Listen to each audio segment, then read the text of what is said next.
You know what I love? I love people who lecture me, tell me that I'm this, that, or the other. My favorite one is, man, you need meds, or I can't believe I'm watching this, vomit. Yeah, you are watching this. You are. And guess what? It's not artificial, it's not bullshit. First off, I don't get paid, ladies and gentlemen, on clicks or hits. Okay? Don't get a dime, a nickel, a penny, nothing. This is all part of my performance. And by the way, I'm going to talk about the media. Still, I am. Locally, it's going to be concentrated on.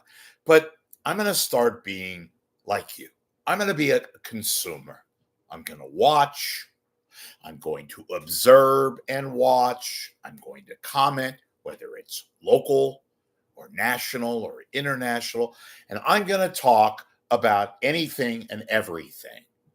And I'm going to sink or swim, not based on you, but based on what I already know and what I already feel. Again, I want to say something. I'm not abandoning my whatever role. I'm not going to be sanctimonious and say, I have a role. I don't have a role. I comment. I occasionally break some industry news, but that's really inconsequential these days. I don't give a shit, frankly, about whether or not Betty U is at Channel 5 or at KTVU. I don't give a shit if Dan Ashley signs an extension or not. Those people will not put bread on my table in my life. They have absolutely no effect on my life. Friends that I thought were friends are no longer friends. I don't need friends. I don't. It's nice to have friends, but friends, truly friends, are people that are there when it's not convenient, that are there when it's inconvenient. That's a friend. Not somebody who says, I'm going to do this. Not somebody who says, I'm going to give you a couple of tickets. Not somebody who can laugh and put on a baseball cap every other minute because they happen to get lucky and do something, which some fat slob from Cleveland who moved here a few years back, just as an example, said, I really like you. I don't care if you're with the 49ers. I don't care if you're a Giants employee. I don't care if you're a Sharks person or a baseball person, front office, this office, that office. I'm here. There are people out there who love the show, who don't love it, in the middle, what have you. I'm not sanctimonious. My opinion is just that. It's an opinion. Some of you will agree. Some of you, I hope, more than agree, will disagree. That's the essence of everything. A good, hearty debate. I'm going to be me.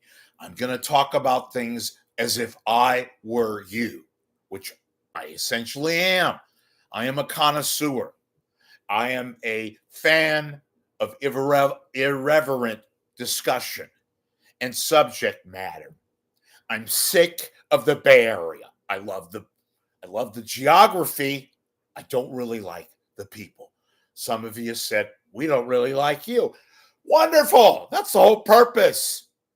Hell, some days I wake up and I don't like me. Oh, Rich, you really need mental help. You need help. No, I think it's you that need help. You're watching me. You're watching me.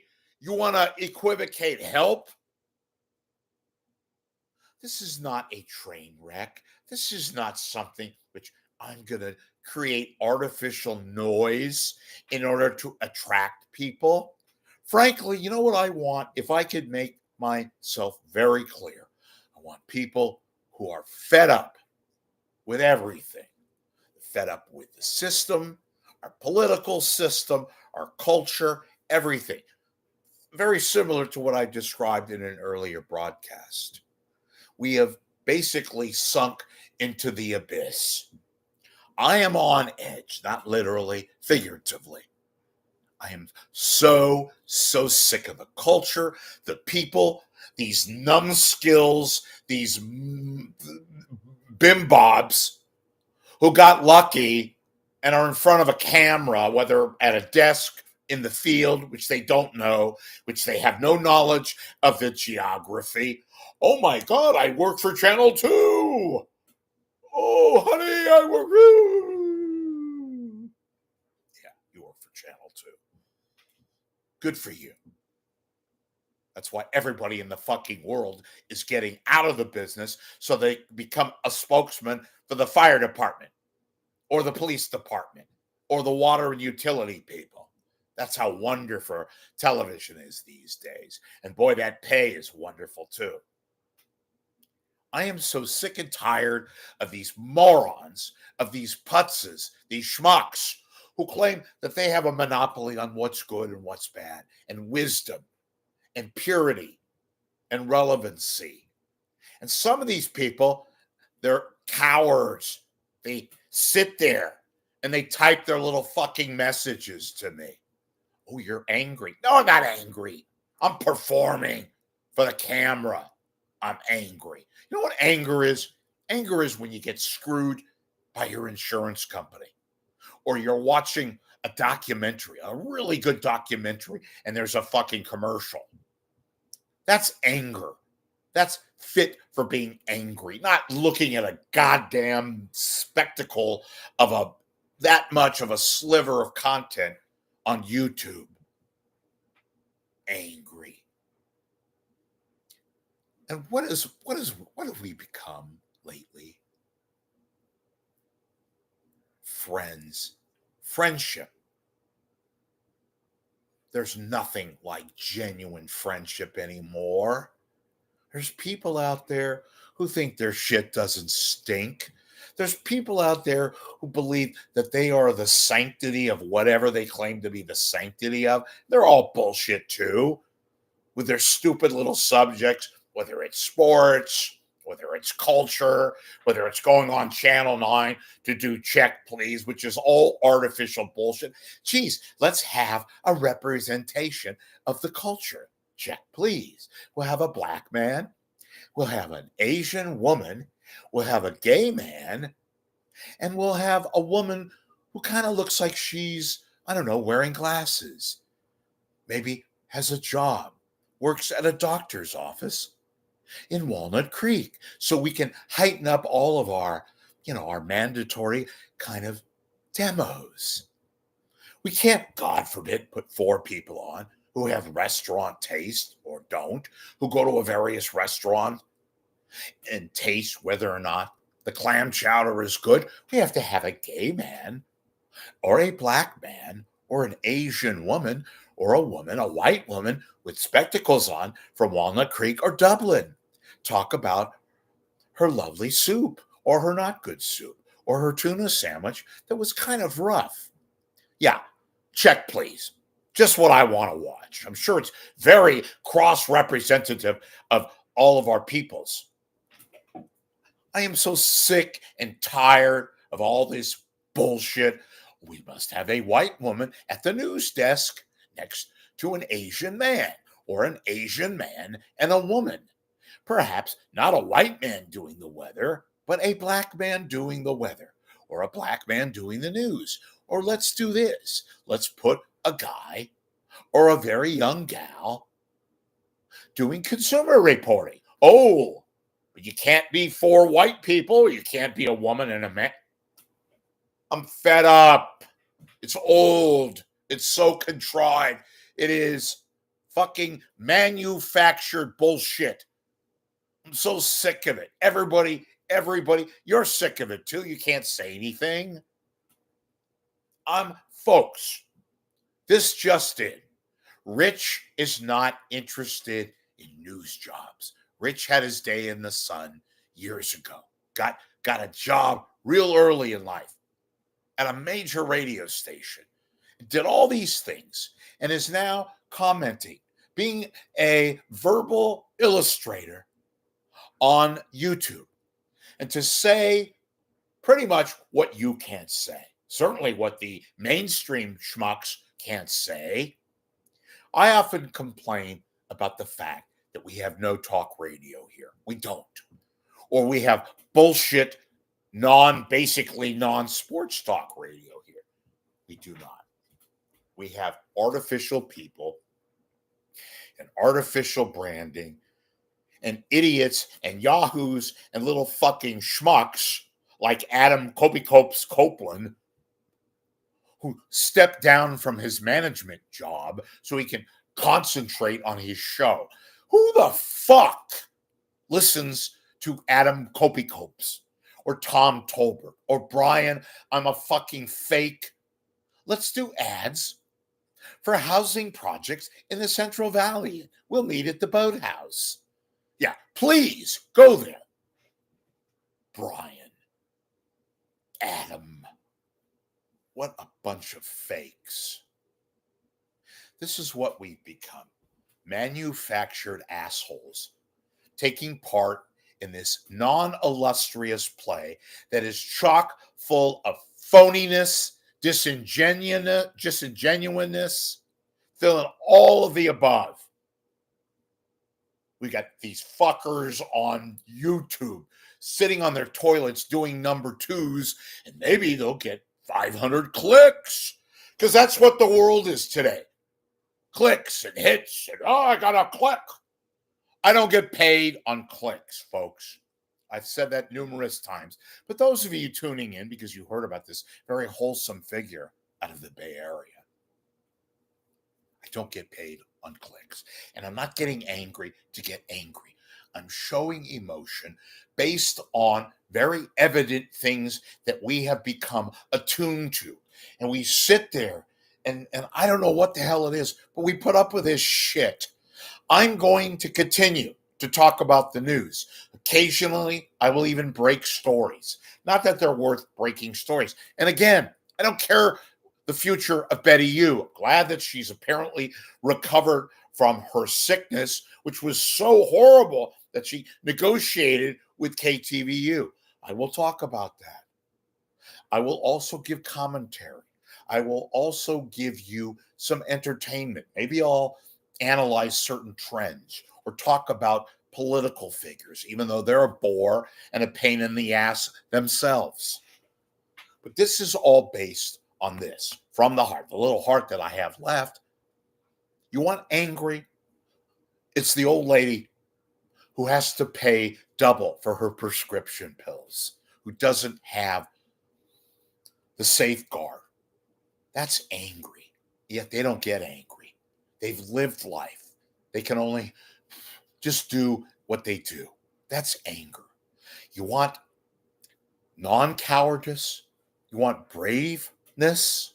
It's the firefighter. It's the cop that has to go into harm's way.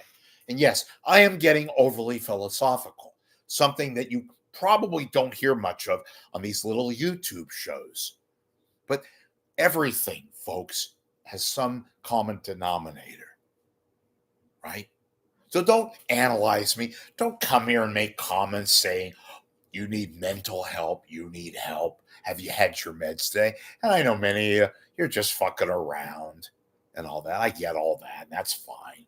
Folks, I am who I am. I don't claim to be anybody, as I've said a gazillion times and a gazillion times. I don't claim to be anybody other than who I am. And all this is based on realness and emotion, kind of a mental barometer. It's nothing more or nothing less. I ask for contributions. Yes, I do. And billionaires, literally online, some of your most favorite radio commentators and hosts of shows that you watch regularly, ask you for money, and they put it somewhere. Maybe they pay their mistresses or their secretaries or what have you, but they ask for it. I just do it in a little bit more of an overt way. And I appeal to you sometimes because, frankly, that's how I get paid. Not on clicks, not on hits. It's you. Women, thank you to the various women out there who have contributed to my cause, my show. Yeah, I'm a misogynist. Yeah. Like you're a ventriloquist. So there's the women who get it and sent me contributions and continue to send me contributions. Thank you. And to all the people out there, men, women, teenagers, high teens, college students, lawyers, doctors, provocateurs, restaurateurs, PR people, self-employed people, people in computers, tech executives, rabbis, priests, religious people, non-religious people. I thank you for sending me, cash. Some of whom told me, we don't always agree with you. We occasionally hate you when you go off awry like this, perhaps, but we love watching you. Or we don't love watching you, but we still send you money so that you could continue to entertain us, perhaps, and not give you bullshit and hyperbole and shit from people who think their shit doesn't stink, like a Baggy Bags Andrew Baggerly or a Tim Kawakami or an Ann Killian, or people who think they are holier than thou and carry this moral compass as if they were Jesus Christ or the second coming. I am not perfect by any means. And you know what? Dare you to lampoon or belittle people who do have help, who continue to see folks, even, quote, successful people with family and kids and things of that nature, who have houses and material goods, which are worthless anyway, by the way, but cars and great jobs, and have the charm or the ability to talk before a camera, perhaps, or voice their mouths into a microphone. They seek help and they have help. Don't belittle that. There are many, many people out there, not me yet, but I have tried, who have professional help. Thank God they do, because if they didn't, there'd be a whole lot of very unpleasant things taking place before our very eyes, some of which we wouldn't want to be around to view. So don't belittle me, send your little fucking comments, anonymously, of course, about me needing help. No, you need help. If you're watching me, think about that. Rich, you need help while we sit here and watch you. Ain't that the fucking irony of all ironies? Look, I didn't mean to go off on a tangent. I didn't mean to sort of go awry of the central theme here. I love media for the most part. It's gone to hell, but there are real aspects of it that are still there. You know, you could still get a good book and physically read it. You could still go online and find a documentary where you won't be interrupted by endless amounts of commercials. There are still people that are quite brave and honest and very much friends, real friends, not bullshit friends who tell you to call them in a couple of weeks, or who maybe will call you back in a couple of weeks, but never call back or text you back. Those are not friends. They are fakes. They are fakes. They are about as genuine as both of my armpits. I hate to be gross, but you get my point. Friendship, friends, look it up. Real friends, not the people who call in the middle of the night and you respond as a friend would and should. You know what? Friendship is something undocumented. It just happens. You know it exists when it happens, because then you say to yourself, my God, that's a real friend. That's a real friend, not some fake, not some fucker that promises you a couple of tickets every blue moon, or somebody who says they're going to do something or be with you, maybe have a beer or a cup of coffee and go over things that all of us now today, we are unnerved. We're divided. We're hurting. Even those of us that have so-called, I'll go back to this, family and kids and relatives and people like that. But yet we're still troubled. We're hurting. And we need kinship. We need somebody, that true friend, to call us when nobody's around. To be there unexpectedly on an inconvenient day, on a Sunday before 10 o'clock when you're not supposed to call somebody, but you do because you're a friend of somebody. And I'm talking about not just me, but every one of you out there. You know what I'm talking about. I am not Reverend Ike. I'm not a politician looking to tell you this and that and how wonderful you are and how badass awful I am or anything in between, good, bad, indifferent. I am myself. I am who I am.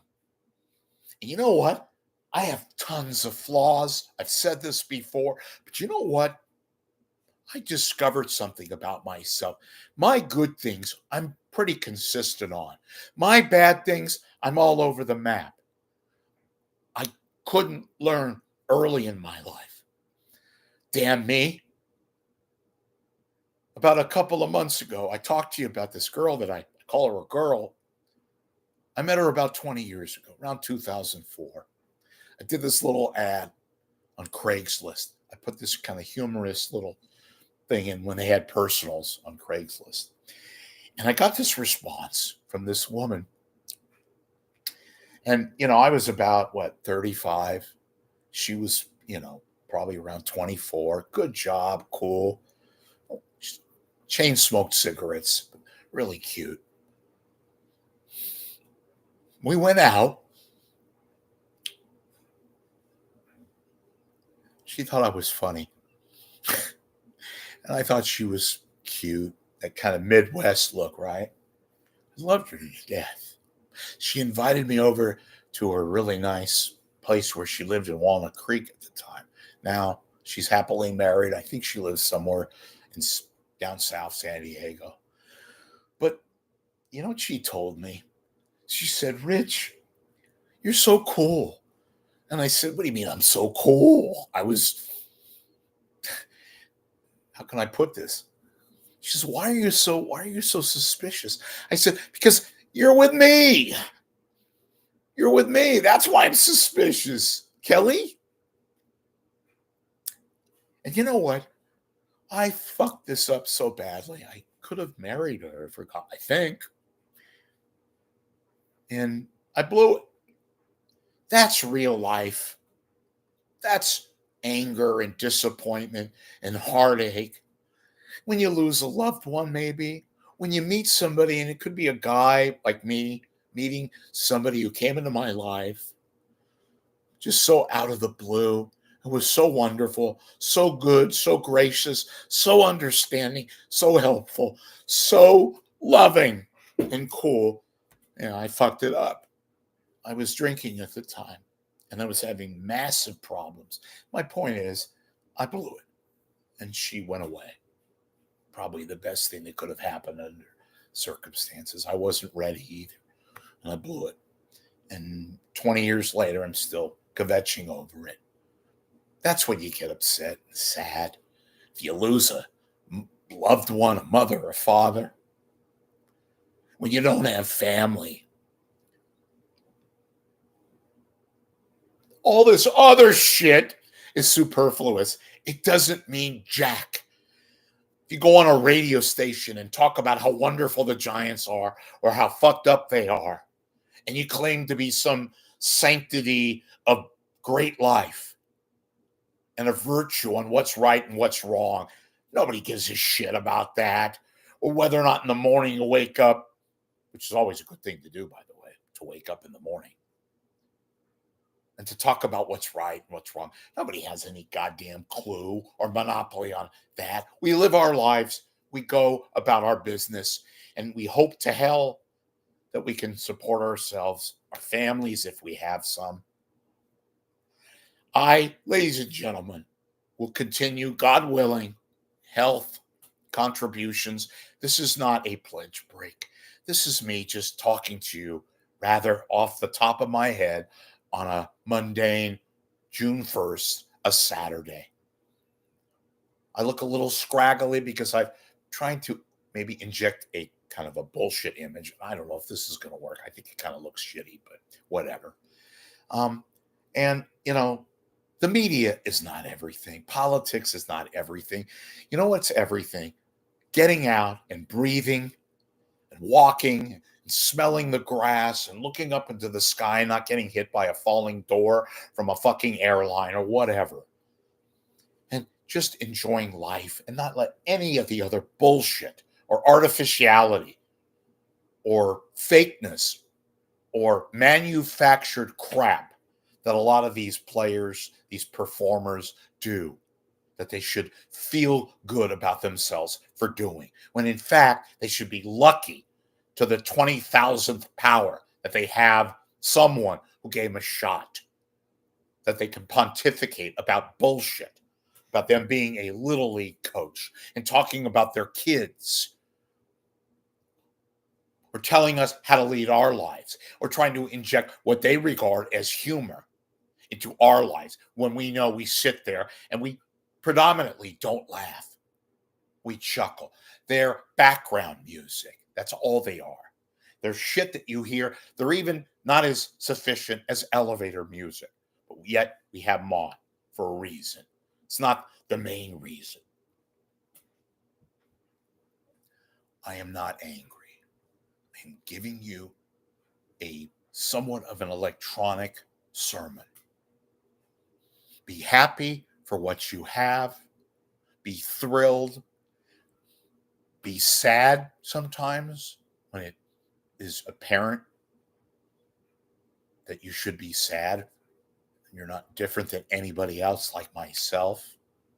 I fucked up, ladies and gentlemen, as you probably know. And those of you that know me know that, yeah, I fucked up a lot in life. I'm not happy about it. It's kind of crazy. My own situations. My mom was my best friend. My brother didn't treat me that great. He was my older brother. I lost him at a way young life. Michael, I miss you. My dad didn't have much of a father. I hate to be like this, but I'm sorry. It's me. I'm not very good at holding it in. My dad, Mel Lieberman, I miss you too. And my aunt and my uncle, my aunt Tootie, my aunt Tootie, my uncle Tootie, and my aunt Claire, who died 8 hours earlier on March 9th, 2018, before her sister left me, my mom. When you don't have family, it's difficult. So those of you that have family, God love you. That's realness. Be close to your family. And if you have an argument or a fight, I don't want to pontificate and lecture you, but you know what I mean. That's the only thing that counts, folks. Your family. That's real. Your health. All that. That's the only thing that counts. Baseball games and football games and other things that you think are real. They're not. The only thing that matters is what I just described. Thank you.